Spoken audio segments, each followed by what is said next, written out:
आपने कहा कि जो चिता है वो अशुभ जगह नहीं है, वो शुभ जगह है। स्मशान जैसी पवित्र जगह कौन है? काशी महाश्मशान है, उसको महाश्मशान कहा। आत्माएं होती हैं? हाँ? आत्माएं होती हैं? आत्मा, हाँ, आत्मा तो होती। श्मशान स्वा क्रीडा स्मरहर पिशाचा सहचरा चिता भस्मालेपो गरल मशनम दिक्पटधरो।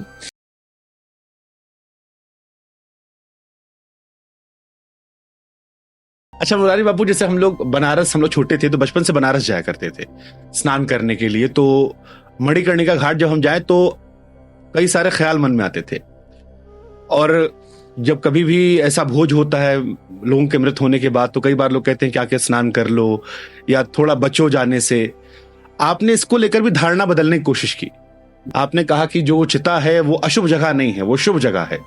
तो ये क्योंकि एकाएक बदलाव है, एक सोच चली आ रही है, तो वो हिट करती है कई बार कि ये क्यों कहा जा रहा है, क्या मकसद है, अलग दिखाने के लिए है? अगर सही है तो क्या इसके पीछे विचारधारा सोच है? तो ये कहां से आया और इसके पीछे क्या सोच थी आपकी? देखिए, ये कोई अलग होकर कुछ नया दिखाने की चेष्टा नहीं है, एक सहज है। भगवान शिव श्मशान स्वा क्रीडा स्मरहर पिशाचा सहचरा चिता भस्मालेपो गरल मशनम दिक्पटधरो। शिव जी स्मशान में रहते, और काशी महाश्मशान है, उसको महाश्मशान कहा। तो स्मशान जैसी पवित्र जगह कौन है? और वैराग की भूमि है, त्याग की भूमि है। आज भी महादेव वहां निवास करते हैं। तो मैंने कोई ये नई बात नहीं कही कि स्मशान में कथा। शिव जी आज भी कैलाश पर कथा करते हैं, जहां शिव है वहां स्मशान होता ही है। तो स्मशान में कुछ करने से शव शिव बन जाता है। जो मुर्दा है, जो शव है, वो शिव में परिवर्तित हो जाता है, भीतरी परिवर्तन होता है। तो ये कुछ अलग दिखाने के लिए नहीं। तो उस समय जब मैंने मानस स्मशान की काशी में, किसी ने कोई गलत उसका अर्थ नहीं निकाला। उसके बाद कई और खबरें आई जहां लोगों ने शमशान के आसपास विवाह भी करवाया है। हमने करवाया, मेरे गांव के स्मशान में हमने करवाया था। तो इसमें क्या बनारस में विवाह नहीं होते? पूरा प्रदेश स्मशान है, वहां तो बहुत शादी धाम धूम से होती, बड़े बड़े रिसेप्शन होते हैं।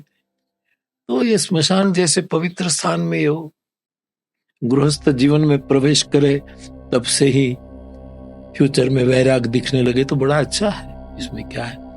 ये भोग, योग में भोग है और भोग में योग है।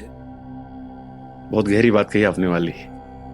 अच्छा, ये जीवन मरण जो है, कई बार जैसे हम लोग कहते हैं ना कि आपने कहा कि शमशान अशुभ जगह नहीं है, ये मौत से इतना डरते सब क्यों है? क्योंकि अटल सत्य वही है, जीवन तो आज है, कल चला जाएगा। लोगों को ये भयावह बता दिया है। मैं सावन महीना में जब मौन रहता, पूरा महीना कथा नहीं करता, मौन रह जाता, तो मैं ज्यादातर रात को मेरे गांव महुआ से पैदल चलकर तलगाजड़ा चला जाता, और हमारा स्मशान जहाँ है वहां बैठा रहता था। आज भी कई महापुरुष ऐसे हैं कि जो रहते हैं, लेकिन इसके पीछे मेरा कोई नहीं। मुझे स्मशान अच्छा लगा। मैंने तो कभी कभी हमारे देहातों में कथा होती है तो मुझे पूछे कि आपका निवास कहाँ रखे। मैंने कहा स्मशान भूमि को स्वच्छ कर लो, 2-4 पेड़ बो दो और घास फूस की कुटिया बना दो, मैं यज्ञ कुंड रखूंगा और मैं वहां रह जाऊंगा। तो ये शमशान आपको, आपने कहा अच्छा लगता है, उसमें क्या अनुभूति ऐसी होती जो आपको अच्छा लगता है? इसीलिए कि शिव तत्व है वहां, भस्म है, शिव है, और वर्तमान में जिया जाता है वहां। निरंतर वर्तमान की याद रहती है, भूतकाल मिट जाता है। जो लोग भूत करते हैं वो मेरी दृष्टि से भूत चला जाता है, और प्रेत करते हैं वो भविष्य की चिंता। आदमी वर्तमान में जी सकता है, तो ये मुझे तो बहुत अच्छा लगता है। इसलिए आत्माएं होती हैं? हाँ, आत्माएं होती हैं। आत्मा, हाँ, आत्मा तो होती है। जैसे शमशान घाट पे कई बार लोग कहते हैं, हम लोग किससे कहानियां दादी नानी सुनते थे कि आत्माएं भटकती रहती हैं अगर सही से उनका अंतिम संस्कार ना हो। आत्मा तो है, लेकिन मुझे कोई ऐसा अनुभव नहीं, कभी नहीं हुआ। नहीं, ऐसा कुछ नहीं। मैं कभी डरता नहीं कुछ बातों से, मुझे कभी भय नहीं लगता। मुझे कहीं भी आप छोड़ दो, मुझे भय नहीं लगता, मैं डरता नहीं। प्रभु श्री राम की कथा आप यहां कर रहे हैं। अयोध्या में अभी हाल फिलहाल में एक बहुत बड़ा उत्सव हुआ। कईयों का यह मानना था कि यकीन नहीं था, हम जैसे जर्नलिस्ट जो थे हमें भी लगता नहीं था कि शायद ऐसा कुछ हो पाएगा। आप 90 के दशक में भी इसको लेकर काफी वोकल थे।